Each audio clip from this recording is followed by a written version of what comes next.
menunggu keberanian Megawati mendatangi KPK untuk mempertanyakan status tersangka Sang Sekjen Hasto Kristianto. Itulah tesis yang saya ingin bagikan dalam kesempatan diskusi kali ini.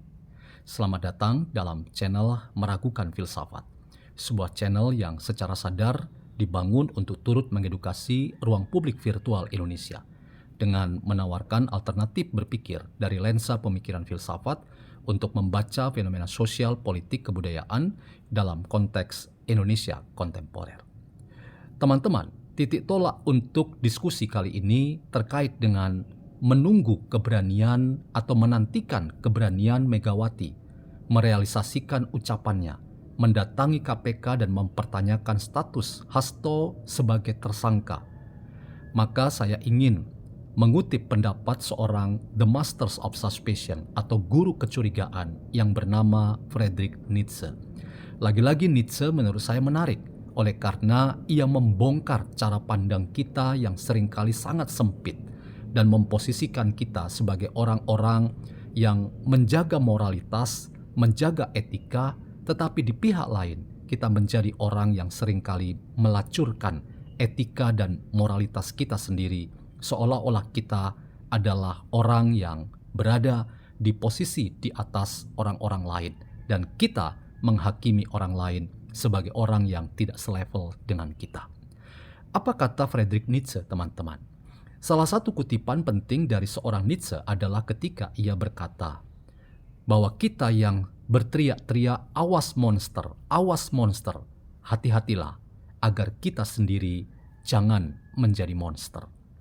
Teman-teman, kutipan dari pendapat seorang Friedrich Nietzsche ini menarik untuk kita jadikan bahan refleksi secara filosofis terkait dengan bagaimana membaca fenomena penetapan status Hasto Kristianto sebagai tersangka yang dianggap aktor politik yang paling tahu dan bahkan disinyalir memberikan konsesi-konsesi politik atau keuntungan-keuntungan politik dari kaburnya dan buronan dari Harun Masiku yang sampai hari ini tidak bisa kita endus keberadaannya.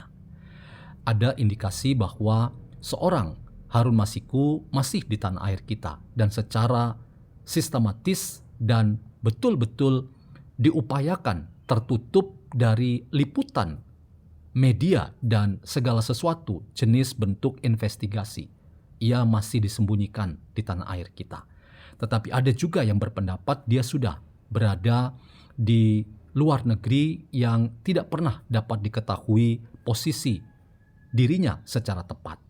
Terlepas dari itu, teman-teman, ketika kita bicara tentang kutipan pendapat seorang Nietzsche, maka ini penting juga untuk memberikan bingkai pemahaman kita terhadap apa yang diucapkan oleh seorang Megawati Soekarnoputri. Dalam sebuah kesempatan, ia bernada ancaman akan mendatangi pihak-pihak, dalam hal ini tentu KPK, yang telah menangkap atau menetapkan Hasto Kristianto sebagai tersangka atas kaburnya buronan KPK yang bernama Harun Masiku. Kita masih menanti keberanian seorang Megawati Soekarnoputri. Apakah betul ucapannya itu terbukti dalam realitas dengan ia mendatangi Komisi Anti Rasuah untuk memposisikan dirinya sebagai yang tidak setuju dan tidak sependapat dengan KPK karena telah menetapkan Hasto Kristianto. Tetapi teman-teman, inilah yang disebut oleh Nietzsche sebagai orang yang kadang-kadang memposisikan diri sebagai penjaga moralitas, penjaga demokrasi, dan memposisikan diri sebagai aktor politik yang telah memahami dinamika politik yang ada di tanah air kita, sehingga merasa bahwa apa yang kita lakukan itu sebagai sesuatu yang pasti benar dan karena itu pasti sempurna dibandingkan orang lain yang kita lihat dengan sepele dan sebelah mata sebagai yang tidak paham secara ideal tentang dinamika politik dan berdemokrasi kita. Saya justru ingin katakan bahwa ketika Megawati bermaksud untuk mengancam lembaga anti rasuah KPK, bahkan ingin mendatangi dan menyatakan ketidaksetujuannya atas penetapan status tersangka Hasto, itu adalah apa yang dikatakan oleh seorang Friedrich Nietzsche. Kita meneriakkan awas monster, tetapi kita sendiri sebetulnya bukan orang yang terbebas dari yang dimaksud oleh seorang Nietzsche sebagai monster itu sendiri.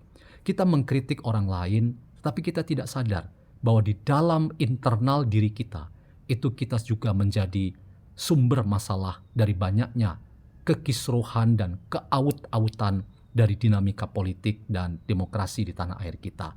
Kita selalu terkesan menjadi orang yang menunjuk sana, menunjuk sini sebagai sumber masalah, tanpa kita pernah mengoreksi diri kita sebagai yang juga punya kesempatan yang sama menjadi sumber masalah dari tidak dapat berjalannya dengan baik proses-proses hukum, sosial, politik, dan demokrasi di tanah air kita.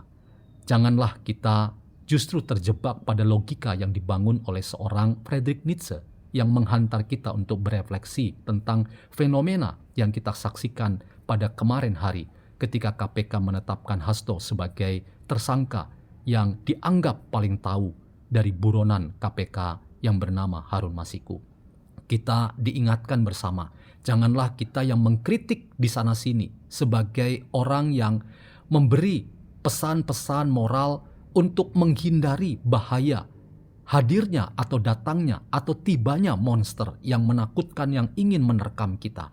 Tetapi kita sendiri adalah orang yang tidak terbebas dari sangkaan bahwa kita bisa menjadi monster yang menakutkan dan akan menerkam orang-orang di sekitar kita.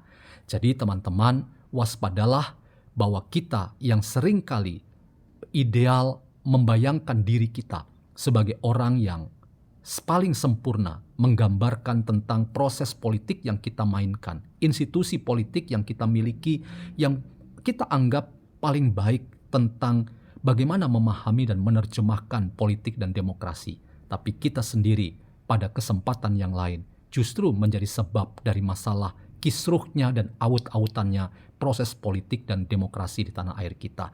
Justru ketika Megawati misalnya akan turun gunung dan mempertanyakan lembaga KPK dalam penetapan status Hasto sebagai tersangka, itu adalah problem yang menurut saya sangat serius. Ada intervensi-intervensi politik dan disitulah tuduhan konferensi pers bahwa terjadi politisasi hukum, itulah yang justru akan membuat kita tahu bahwa kalau Megawati sampai mendatangi KPK dan menyatakan ketidaksetujuannya, bahkan mengancam KPK, itulah bentuk dari intervensi politik terhadap proses hukum. Jadi teman-teman, biarlah proses hukum ini menempatkan konstruksi hukum yang harusnya membuat kita mengerti status Hasto itu sebagai apa. Dan biarlah tidak perlu PDIP dan kekuatan politik apapun mengintervensi proses hukum ini. Karena biar KPK membuat terang benderang apa yang sebenarnya terjadi ketika buronan KPK yang bernama Harun Masiku itu kabur sampai hari ini bak ditelan bumi.